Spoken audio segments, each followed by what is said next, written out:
ಬಾನಂಗಳದಲ್ಲಿ ಹೊಸ ಇತಿಹಾಸ ಸೃಷ್ಟಿ. 50 ವರ್ಷಗಳ ನಂತರ ಚಂದ್ರನತ್ತ ಮನುಷ್ಯ. ಬರೋಬ್ಬರಿ ಅರ್ಧ ಶತಮಾನದ ಬಳಿಕ, ಅಂದ್ರೆ ಸರಿಯಾಗಿ 50 ವರ್ಷಗಳ ಹಿಂದೆ ಅಪೋಲೋ ಮಿಷನ್ ಮೂಲಕ ಚಂದ್ರನ ಅಂಗಳಕ್ಕೆ ಮನುಷ್ಯ ಕಾಲಿಟ್ಟಿದ್ದ. ಅಂದಿನಿಂದ ಇಂದಿನವರೆಗೆ ಅದು ಕನಸಾಗಿಯೇ ಉಳಿದಿತ್ತು. ಈಗ ಬರೋಬ್ಬರಿ 50 ವರ್ಷಗಳ ಬಳಿಕ ಮನುಷ್ಯರು ಮತ್ತೆ ಚಂದ್ರನ ಮೇಲೆ ಕಾಲಿಡೋಕೆ ಹೊರಟಿದ್ದಾರೆ. ಏಪ್ರಿಲ್ 2ನೇ ತಾರೀಕು ಇಡೀ ಮನುಕುಲವೇ ಬೆರಗಾಗುವಂತಹ ಅದ್ಭುತ ಇತಿಹಾಸ ಸೃಷ್ಟಿಯಾಗಿದೆ.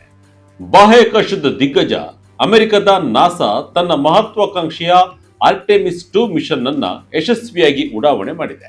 1972ರಲ್ಲಿ ಅಪೋಲೋ ಮಿಷನ್ ಮುಗಿದ ಮೇಲೆ ಯಾವುದೇ ಮನುಷ್ಯ ಭೂಮಿಯ ಕಕ್ಷೆ ದಾಟಿ ಆಚೆ ಹೋಗಿರಲಿಲ್ಲ. ಆದರೆ ಈಗ 4 ಗಗನಯಾತ್ರಿಕರು ಚಂದ್ರನ ಕಡೆಗೆ ಪ್ರಯಾಣವನ್ನು ಬೆಳೆಸಿದ್ದಾರೆ. ಭೂಮಿಯಿಂದ ಕನಿಷ್ಠ 3,84,400 ಕಿಲೋಮೀಟರ್ ದೂರ ಇರುವ ಚಂದ್ರನ ಹತ್ತಿರಕ್ಕೆ ಹೋಗಿ ವಾಪಸ್ ಬರ್ತಾರೆ. 4 ಗಗನಯಾತ್ರಿಗಳನ್ನ ಹೊತ್ತ ಒರಾಯನ್ ನೌಕೆ ಈಗ ಚಂದ್ರನತ್ತ ಮುನ್ನುಗ್ತಾ ಇದೆ. ಇದು ಕೇವಲ ಒಂದು ಮಿಷನ್ ಅಲ್ಲ, ಇದು ಮಂಗಳ ಗ್ರಹದ ಮೇಲೆ ಮನುಷ್ಯನನ್ನು ಇಳಿಸುವ ನಾಸಾದ ಕನಸಿನ ಮೊದಲ ಮೆಟ್ಟಿಲು. ಹಾಗಿದ್ರೆ ಏನಿದು ಆರ್ಟೆಮಿಸ್ 2? ಇದರಲ್ಲಿ ಏನ್ ಮಾಡ್ತಾರೆ? ತಾಂತ್ರಿಕ ಸವಾಲುಗಳೇನು? ಡೀಟೇಲ್ ಆಗಿ ನೋಡೋಣ. ನಭಕ್ಕೆ ಚಿಮ್ಮಿದ ನಾಸಾ ರಾಕೆಟ್, ಹೊಸ ಇತಿಹಾಸ ಬರೆದ ಅಮೆರಿಕ. ಮಾನವನ ಬಾಹ್ಯಾಕಾಶ ಸಂಶೋಧನೆಯ ಇತಿಹಾಸದಲ್ಲಿ ಇದೀಗ ಮತ್ತೊಂದು ಸುವರ್ಣ ಅಧ್ಯಾಯ ಆರಂಭವಾಗಿದೆ. ಅಮೆರಿಕದ ನಾಸಾ ಈಗ ಹೊಸದೊಂದು ಇತಿಹಾಸ ನಿರ್ಮಿಸಿದೆ. ಬುಧವಾರ ಸಂಜೆ 6:35ಕ್ಕೆ, ಅಂದ್ರೆ ಭಾರತೀಯ ಕಾಲಮಾನ ಗುರುವಾರ ಮುಂಜಾನೆ 4:05ಕ್ಕೆ ಇಡೀ ಫ್ಲೋರಿಡಾ ತೀರವೇ ಕಂಪಿಸಿತು. ನಾಸಾದ ಹೊಸ ಮತ್ತು ಅತ್ಯಂತ ಶಕ್ತಿಶಾಲಿ rocket space launch system Orion ಬಾಹ್ಯಾಕಾಶ ನೌಕೆಯನ್ನ ಬೆನ್ನ ಮೇಲೆ ಹೊತ್ತು ಆಕಾಶಕ್ಕೆ ಚಿಮ್ಮಿತು. ಕಿತ್ತಳೆ ಮತ್ತು ಬಿಳಿ ಬಣ್ಣದ ಈ ದೈತ್ಯ ರಾಕೆಟ್ ಸುಮಾರು 17,500 ಮೈಲಿ ಪ್ರತಿ ಗಂಟೆಯ ವೇಗದಲ್ಲಿ ವಾಯುಮಂಡಲವನ್ನ ಸೀಡಿ ಮುನ್ನುಗ್ಗಿತು. ಅರ್ಧ ಶತಮಾನದ ಬಳಿಕ ಬೆಳ್ಳಿಯ ಚಂದ್ರನತ್ತ ಮತ್ತೆ ಪಯಣ ಆರಂಭಿಸಿರುವ ಮಾನವ ಈ ಬಾರಿ ಭೂಮಿಯ ಏಕೈಕ ನೈಸರ್ಗಿಕ ಉಪಗ್ರಹದ ನೆಲವನ್ನ ಮುಟ್ಟುವುದಿಲ್ಲ. ಇದು ಕೇವಲ ಫ್ಲೈ ಬೈ ಮಿಷನ್ ಆಗಿದ್ದು, ಒರಾಯನ್ ಗಗನ ನೌಕೆಯ ಚಂದ್ರನ ಸುತ್ತ ಒಂದು ಸುತ್ತು ಹಾಕಿ ಚಂದ್ರನ ಮೇಲ್ಮೈಯಿಂದ ಸುಮಾರು 7,500 ಕಿಲೋಮೀಟರ್ ದೂರದಿಂದ ಹಾದು ಹೋಗಲಿದೆ. 4 ಅದ್ಭುತ ಗಗನಯಾತ್ರಿಗಳು ಯಾರು? ಚಂದ್ರನತ್ತ ಹೊರಟ 4 ಸೂಪರ್ ಹೀರೋಸ್. ಆರ್ಟೆಮಿಸ್ 2 ಮಿಷನ್ ಕೇವಲ ತಾಂತ್ರಿಕತೆಯಲ್ಲ, ಇದು ಮಾನವೀಯತೆಯ ಹೋಗೊಳ್ಳುವಿಕೆಯ ಸಂಕೇತವೂ ಹೌದು. ಈಗ ತಂಡದಲ್ಲಿರುವ 4 ಸದಸ್ಯರು ವಿವಿಧ ಹಿನ್ನೆಲೆಯಿಂದ ಬಂದವರಾಗಿದ್ದು, ಬಾಹ್ಯಾಕಾಶ ಇತಿಹಾಸದಲ್ಲಿ ಹಲವು ಮೊದಲುಗಳಿಗೆ ಸಾಕ್ಷಿಯಾಗ್ತಿದ್ದಾರೆ. ಈ ಬಾರಿ ನಾಸಾ ತನ್ನ ಆರ್ಟೆಮಿಸ್ 2 ಚಂದ್ರಯಾನ ಯೋಜನೆಗೆ ಅತ್ಯಂತ ವೈವಿಧ್ಯಮಯ ತಂಡವನ್ನ ಆಯ್ಕೆ ಮಾಡಿದೆ. ಒಬ್ಬೊಬ್ಬರಾಗಿ ನೋಡ್ತಾ ಹೋಗೋದಾದ್ರೆ, ರೀಡ್ ವೈಸ್ಮನ್ ಕಮಾಂಡರ್, ಇವರು ತಂಡದ ನಾಯಕತ್ವವನ್ನು ವಹಿಸಿಕೊಂಡಿದ್ದಾರೆ. ಅಮೆರಿಕದ ನೌಕಾಪಡೆಯ ಅನುಭವಿ ಪೈಲಟ್ ಇವರು. ಈ ಹಿಂದೆ ಅಂತಾರಾಷ್ಟ್ರೀಯ ಬಾಹ್ಯಾಕಾಶ ನಿಲ್ದಾಣದಲ್ಲಿ 165 ದಿನಗಳನ್ನ ಕಳೆದಿದ್ದಾರೆ. ಇಡೀ ನೌಕೆಯ ಜವಾಬ್ದಾರಿ ಇವರ ಹೆಗಲ ಮೇಲೆ. ವಿಕ್ಟರ್ ಗ್ಲೋವರ್ ಅವರು ಒರಾಯನ್ ನೌಕೆಯನ್ನ ಮುನ್ನಡೆಸುವ ಪೈಲಟ್. ವಿಶೇಷವೆಂದರೆ ಚಂದ್ರನತ್ತ ಪ್ರಯಾಣ ಬೆಳೆಸುತ್ತಿರುವ ಇತಿಹಾಸದ ಮೊದಲ ಕಪ್ಪು ವರ್ಣೀಯ ಗಗನಯಾತ್ರಿ ಇವರು. ಇವರ ಅನುಭವ ಮತ್ತು ಕೌಶಲ ಈ ಮಿಷನ್ಗೆ ಅತ್ಯಂತ ಅಗತ್ಯವಾಗಿದೆ. ಕ್ರಿಸ್ಟಿನಾರವರು ಬಾಹ್ಯಾಕಾಶದಲ್ಲಿ 328 ದಿನಗಳನ್ನ ಕಳೆದ ಮಹಿಳೆ ಎಂಬ ವಿಶ್ವ ದಾಖಲೆಯನ್ನ ಹೊಂದಿದ್ದಾರೆ. ಚಂದ್ರನ ಹತ್ತಿರಕ್ಕೆ ಹೋದ ಇತಿಹಾಸದ ಮೊದಲ ಮಹಿಳೆ ಎಂಬ ಹೆಗ್ಗಳಿಕೆಗೆ ಇವರು ಈಗ ಪಾತ್ರರಾಗಲಿದ್ದಾರೆ. ಜೆರೆಮಿ ಹ್ಯಾನ್ಸೆನ್, ಕೆನಡಾದ ಈ ಗಗನಯಾತ್ರಿ ಇಡೀ ವಿಶ್ವದ ಗಮನ ಸೆಳೆದಿದ್ದಾರೆ. ಯಾಕೆಂದ್ರೆ ಅಮೆರಿಕನ್ ಅಲ್ಲದ ವ್ಯಕ್ತಿಯೊಬ್ಬರು ಚಂದ್ರನತ್ತ ಪ್ರಯಾಣಿಸುತ್ತಿರುವುದು ಇದೇ ಮೊದಲು. ಇದು ಅಂತಾರಾಷ್ಟ್ರೀಯ ಸಹಕಾರದ ಸಂಕೇತವಾಗಿದೆ. ಹೇಗಿರಲಿದೆ 10 ದಿನದ ರೋಚಕ ಪಯಣ? ಈ 10 ದಿನಗಳ ಮಿಷನ್ ಹೇಗೆ ನಡೆಯುತ್ತದೆ ಎಂಬುದು ಕುತೂಹಲಕಾರಿಯಾಗಿದೆ. ಭೂಮಿಯಿಂದ ಉಡಾವಣೆಯಾದ ನಂತರ ಮೊದಲ 2 ದಿನ ಇವರು ಚಂದ್ರನತ್ತ ನೇರವಾಗಿ ಹೋಗುವುದಿಲ್ಲ. ಬದಲಾಗಿ ಭೂಮಿಯ ಸುತ್ತ ಹೈ ಅರ್ತ್ ಆರ್ಬಿಟ್ ನಲ್ಲಿ ಸುತ್ತುತ್ತಾರೆ. ಅಲ್ಲಿ ಗಗನಯಾತ್ರಿಗಳು ಕೂರುವ ಒರಿಯನ್ ಕ್ಯಾಪ್ಸುಲ್ನ ಲೈಫ್ ಸಪೋರ್ಟ್ ಸಿಸ್ಟಮ್ ಸರಿಯಾಗಿ ಕೆಲಸ ಮಾಡುತ್ತಿದೆಯೇ ಎಂದು ಪರೀಕ್ಷೆ ಮಾಡ್ತಾರೆ. ಅಲ್ಲಿ ಏನಾದರೂ ತೊಂದರೆ ಕಂಡುಬಂದ್ರೆ ಮಿಷನ್ ಅಲ್ಲಿಗೆ ಸ್ಥಗಿತಗೊಳಿಸಿ ವಾಪಸ್ ಬರ್ಬೋದು. ಮೊದಲನೇದಾಗಿ ಉಡಾವಣೆಯಾದ ನಂತರ ಮೊದಲ 24 ಗಂಟೆಗಳಲ್ಲಿ ಒರಾಯನ್ ಭೂಮಿಯ ಸುತ್ತ ಒಂದು ದೊಡ್ಡ ಕಕ್ಷೆಯಲ್ಲಿ ಸುತ್ತುತ್ತದೆ. ಈ ಸಮಯದಲ್ಲಿ ಪೈಲಟ್ ವಿಕ್ಟರ್ ಗ್ಲೋವರ್ ಅವರು ನೌಕೆಯನ್ನ ಮ್ಯಾನ್ಯುಯಲ್ ಆಗಿ ಕಂಟ್ರೋಲ್ ಮಾಡುವ ಪರೀಕ್ಷೆಯನ್ನು ನಡೆಸುತ್ತಾರೆ. ಭವಿಷ್ಯದಲ್ಲಿ ಚಂದ್ರನ ಕಕ್ಷೆಯಲ್ಲಿ ಇತರ ನೌಕೆಗಳೊಂದಿಗೆ ಜೋಡಣೆ ಮಾಡಲು ಇದು ಸಹಕಾರಿಯಾಗಲಿದೆ. 2ನೇ ದಿನದಂದು ನೌಕೆಯ ಮುಖ್ಯ ಇಂಜಿನ್ ಚಾಲನೆಯಾಗಿ ಚಂದ್ರನತ್ತ ಪ್ರಯಾಣ ಆರಂಭವಾಗುತ್ತೆ. ಸುಮಾರು 4 ದಿನಗಳ ಕಾಲ ಈ ಪ್ರಯಾಣ ಮುಂದುವರಿಯುತ್ತದೆ. ಈ ಸಮಯದಲ್ಲಿ ಗಗನಯಾತ್ರಿಗಳು ಭೂಮಿಯಿಂದ ಸುಮಾರು 2.5 ಲಕ್ಷ ಮೈಲಿಗಳ ದೂರದಲ್ಲಿರ್ತಾರೆ. ಇನ್ನು ನೌಕೆಯ ಚಂದ್ರನ ಅತ್ಯಂತ ಹತ್ತಿರಕ್ಕೆ ಅಂದರೆ ಸುಮಾರು 6618 ಕಿಲೋಮೀಟರ್ ದೂರಕ್ಕೆ ಹೋಗಲಿದೆ. ಗಗನಯಾತ್ರಿಗಳು ತಮ್ಮ ಕಿಟಕಿಯ ಮೂಲಕ ಚಂದ್ರನನ್ನ ಅತ್ಯಂತ ಹತ್ತಿರದಿಂದ ನೋಡಲಿದ್ದಾರೆ. ಚಂದ್ರನ ಹಿಂಭಾಗದ ಅದ್ಭುತ ದೃಶ್ಯಗಳನ್ನ ಇವರು ಸೆರೆ ಹಿಡಿಯಲಿದ್ದಾರೆ. ಚಂದ್ರನ ಮೇಲ್ಮೈಯ ಭೌಗೋಳಿಕ ವೈಶಿಷ್ಟ್ಯಗಳನ್ನ ಅಧ್ಯಯನ ಮಾಡುವುದು ಇವರ ಮುಖ್ಯ ಉದ್ದೇಶ. ನಂತರ ಮಿಷನ್ನ ಕೊನೆಯಲ್ಲಿ ಚಂದ್ರನ ಗುರುತ್ವಾಕರ್ಷಣೆಯನ್ನೇ ಬಳಸಿಕೊಂಡು ನೌಕೆ ಭೂಮಿಯತ್ತ ಮರಳುತ್ತದೆ. 10ನೇ ದಿನದಂದು ನೌಕೆಯು ಗಂಟೆಗೆ 40,000 ಕಿಲೋಮೀಟರ್ ವೇಗದಲ್ಲಿ ಭೂಮಿಯ ವಾಯುಮಂಡಲವನ್ನ ಪ್ರವೇಶ ಮಾಡುತ್ತೆ. ಈ ಸಮಯದಲ್ಲಿ ಘರ್ಷಣೆಯಿಂದಾಗಿ ನೌಕೆಯ ಹೊರಭಾಗವು 2800 ಡಿಗ್ರಿ ಸೆಲ್ಸಿಯಸ್ನಷ್ಟು ಬಿಸಿಯಾಗುತ್ತದೆ. ಇದು ಉಕ್ಕನ್ನೇ ಕರಗಿಸಬಲ್ಲ ತಾಪಮಾನ.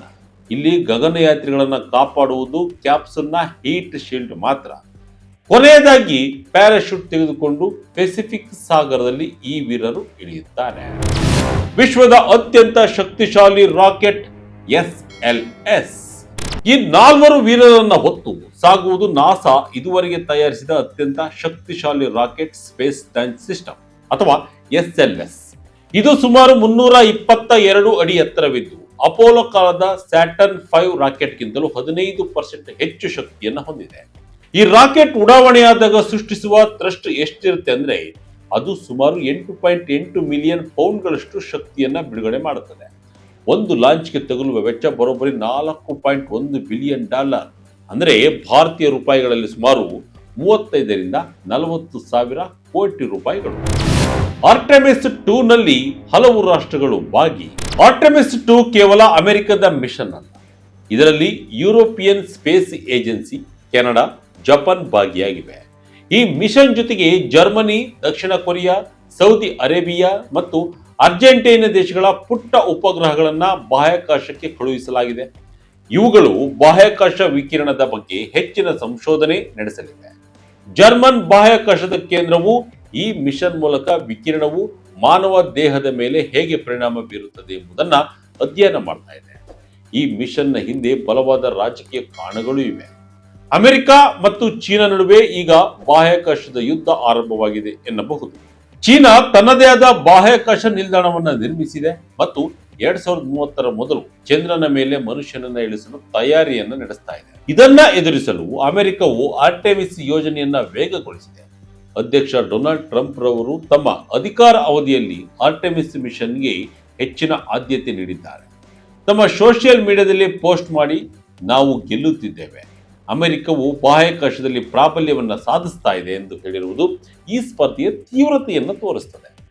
ಪ್ರಸ್ತುತ ನಾಸಾ ಆಡಳಿತಾಧಿಕಾರಿ ಜೇರೆಡ್ ಐಸಾಕ್ ಮ್ಯಾನ್ ರವರು ಈ ಇಡೀ ಯೋಜನೆಯನ್ನ ಸುಮಾರು $30 ಬಿಲಿಯನ್ ವೆಚ್ಚದಲ್ಲಿ ಹಮ್ಮಿಕೊಂಡಿದ್ದಾರೆ.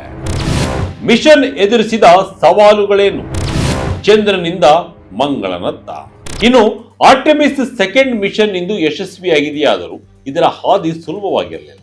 ಬಜೆಟ್ ಕೊರತೆ, ತಾಂತ್ರಿಕ ದೋಷಗಳು ಮತ್ತು ಹವಾಮಾನದ ವೈಪರೀತ್ಯದಿಂದಾಗಿ ಈ ಮಿಷನ್ ಹಲವು ವರ್ಷಗಳ ಕಾಲ ವಿಳಂಬವಾಗಿದೆ. ಮೂಲತಃ ಫೆಬ್ರವರಿಯಲ್ಲಿ ನಡೆಯಬೇಕಿದ್ದ ಉಡಾವಣೆಯನ್ನ ಏಪ್ರಿಲ್ಗೆ ಮುಂದೂಡಲಾಗಿತ್ತು. ರಾಕೆಟ್ನ ಇಂಧನ ಸೋರಿಕೆ ಮತ್ತು ಎಲೆಕ್ಟ್ರಾನಿಕ್ ದೋಷಗಳನ್ನು ಸರಿಪಡಿಸಲು ವಿಜ್ಞಾನಿಗಳು ಹಗಲು ರಾತ್ರಿ ಶ್ರಮಿಸಿದ್ದಾರೆ. ಇಷ್ಟೆಲ್ಲ ಕಷ್ಟಗಳ ನಡುವೆ ಇಂದು ನೌಕೆಯು ಯಶಸ್ವಿಯಾಗಿ ಬಾಹ್ಯಾಕಾಶದಲ್ಲಿದೆ ಎನ್ನುವುದು ನಾಸಾದ ದಕ್ಷತೆಗೆ ಸಾಕ್ಷಿ. ಆರ್ಟೆಮಿಸ್ 2 ಕೇವಲ ಒಂದು ಪ್ರವಾಸವಲ್ಲ, ಇದು ಆರ್ಟೆಮಿಸ್ 3 ಮಿಷನ್ಗೆ ಸಿದ್ಧತೆ. 2028ರಲ್ಲಿ ನಾಸಾ ಆರ್ಟೆಮಿಸ್ 3 ಮೂಲಕ ಚಂದ್ರನ ದಕ್ಷಿಣ ಧ್ರುವದ ಮೇಲೆ ಮನುಷ್ಯರನ್ನ ಇಳಿಸಲಿದೆ. ಚಂದ್ರನ ಮೇಲೆ ಶಾಶ್ವತವಾಗಿ ನೆಲೆಸುವ ಮೂಲಕ ಅಲ್ಲಿಂದ ಮಂಗಳ ಗ್ರಹಕ್ಕೆ ಹೋಗುವ ಪ್ಲಾನ್ ನಾಸಾ ಮುಂದೆ ಇದೆ. ಚಂದ್ರನ ಮೇಲೆ ಸಿಗುವ ಹಿಮಗಡ್ಡೆಯನ್ನು ಬಳಸಿಕೊಂಡು ಇಂಧನ ಮತ್ತು ನೀರನ್ನು ತಯಾರಿಸುವ ತಂತ್ರಜ್ಞಾನವನ್ನ ನಾಸಾ ಅಭಿವೃದ್ಧಿಪಡಿಸ್ತಾ ಇದೆ. ಈ ಮಹಾನ್ ರೇಸ್ನಲ್ಲಿ ನಮ್ಮ ಭಾರತವು ಹಿಂದೆ ಬಿದ್ದಿಲ್ಲ. ಭಾರತ ಈಗಾಗಲೇ ನಾಸಾದ ಆರ್ಟೆಮಿಸ್ ಅಕಾರ್ಡ್ಸ್ಗೆ ಸಹಿ ಹಾಕಿದೆ. ಅಂದರೆ ಆರ್ಟೆಮಿಸ್ ಯೋಜನೆಯಲ್ಲಿ ಭಾರತದ ಇಸ್ರೋ ಕೂಡ ಒಂದು ಪ್ರಮುಖ ಪಾಲುದಾರ. ನಮ್ಮ ಚಂದ್ರಯಾನ 3 ಮಿಷನ್ ಚಂದ್ರನ ದಕ್ಷಿಣ ಧ್ರುವದಲ್ಲಿ ಇಳಿದು ಇತಿಹಾಸ ಬರೆದಿರುವುದು ಆರ್ಟೆಮಿಸ್ ಮಿಷನ್ಗೆ ಪೂರಕವಾದ ಮಹತ್ವದ ಮಾಹಿತಿಯನ್ನು ಒದಗಿಸಿದೆ. ಮುಂದಿನ ದಿನಗಳಲ್ಲಿ ಒಬ್ಬ ಭಾರತೀಯ ಗಗನಯಾತ್ರಿ ಕೂಡ ಈ ಆರ್ಟೆಮಿಸ್ ಮಿಷನ್ ಮೂಲಕ ಚಂದ್ರನತ್ತ ಹಾರಬಹುದು ಎಂಬ ಆಶಾವಾದ ಇದೆ. ಒಟ್ಟಿನಲ್ಲಿ ಆರ್ಟೆಮಿಸ್ 2 ಕೇವಲ ಒಂದು ಬಾಹ್ಯಾಕಾಶ ನೌಕೆ ಹಾರಾಟವಲ್ಲ, ಇದು ಮಾನವ ಕುಲದ ಅದಮ್ಯ ಚೇತನ ಮತ್ತು ಅನ್ವೇಷಣೆಯ ಹಸಿವಿನ ಸಂಕೇತ. 50 ವರ್ಷಗಳ ಬಳಿಕ ಮತ್ತೆ ಚಂದ್ರನತ್ತ ಹೆಜ್ಜೆ ಇಟ್ಟಿದ್ದು ಹೊಸ ಮೈಲಿಗಲ್ಲು. ಈ 4 ಧೀರ ಗಗನಯಾತ್ರಿಗಳು ತಮ್ಮ ಬೆನ್ನ ಮೇಲೆ ಹೊತ್ತು ಸಾಗಿರುವುದು ಕೇವಲ ನಾಸಾದ ತಾಂತ್ರಿಕ ಕನಸನ್ನಲ್ಲ, ಬದಲಾಗಿ ಇಡೀ ಭೂಮಿಯ 800 ಕೋಟಿ ಜನರ ಆಶೋತ್ತರಗಳನ್ನು. ಈ 10 ದಿನಗಳ ಪಯಣ ಯಶಸ್ವಿಯಾದರೆ ಅದು ಮುಂದಿನ ದಿನಗಳಲ್ಲಿ ಮಂಗಳ ಗ್ರಹದ ಮೇಲೆ ಮನುಷ್ಯನನ್ನ ಇಳಿಸುವ ದೈತ್ಯ ಗುರಿಗೆ ಭದ್ರ ಬುನಾದಿಯಾಗಲಿದೆ. ವಿಜ್ಞಾನ ಮತ್ತು ತಂತ್ರಜ್ಞಾನದ ಈ ಅದ್ಭುತ ಸಂಗಮದಲ್ಲಿ ಭಾರತದ ಇಸ್ರೋ ಕೂಡ ನಾಸಾದ ಜೊತೆ ಕೈ ಜೋಡಿಸಿರುವುದು ನಮ್ಮೆಲ್ಲರಿಗೂ ಹೆಮ್ಮೆಯ ವಿಷಯ. ಈ ಸಾಹಸ ಯಾತ್ರೆ ಸುಖಕರವಾಗಿರಲಿ, ಈ 4 ಗಗನಯಾತ್ರಿಗಳು ಸುರಕ್ಷಿತವಾಗಿ ಭೂಮಿಗೆ ಮರಳಿ ಬರಲಿ ಎಂದು ಹಾರೈಸೋಣ. ಈ ಬಗ್ಗೆ ನಿಮಗೆ ಏನನ್ನಿಸ್ತು ಕಮೆಂಟ್ ಮೂಲಕ ನಮಗೆ ತಿಳಿಸಿ. ಇದಾಗಿತ್ತು ಈ ಕ್ಷಣದ ವಿಜಯ ಕನಕದ ಇಂಟ್ರೆಸ್ಟಿಂಗ್ ಸ್ಟೋರಿ. ಇದೇ ರೀತಿಯ ಸ್ಟೋರಿಗಾಗಿ Vijaya Kanaka website, YouTube page, Facebook page follow ಮಾಡ್ತಾ ಇರಿ. ಧನ್ಯವಾದಗಳು.